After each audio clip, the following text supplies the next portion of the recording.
аябай кыйналган мезгилибиз болчу.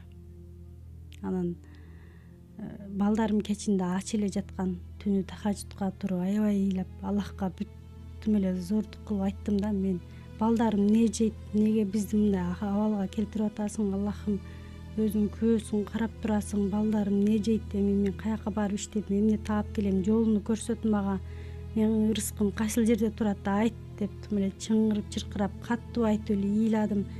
Анан багымдатка чейин зикир тартып отурдум да, багымдатта дагы айтып ыйлап бүтүп, дуа кылып ыйлап бүтүп жайнамаз жыйнап атсам эшик такылдайт да, уже таң кичине атып калган мезгил. Эшикти ачсам, эми башкаларга жомок сыяктуу болушу мүмкүн, мага чында апапак кийинген жаш бала турат. Башында селдеси бар, алда аппак, бутунун учуна чейин ак кийинген.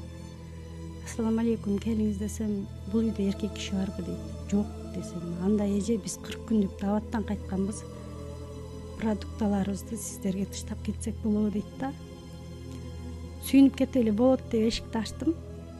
Экөө тең окшош кийинген балдар да, аппак кийинген балдар. Продукталарды алып келип атат. Макарондун эле 10 түрү, бир мешок ун. Эртең менен каяктан жабылган ысык нан 2 сары пакетке 5-5тен салынган. 15 литр май, бүт продукта кирип атат. Кичинекей тересканын жарымы продукта болду да. Анан балдарга рахматты айттым да, кайра эле жайнамазга чуркадым. Шүкүр намазын окуп, Аллах таалама ушундай ыраазычылыгын билдирип,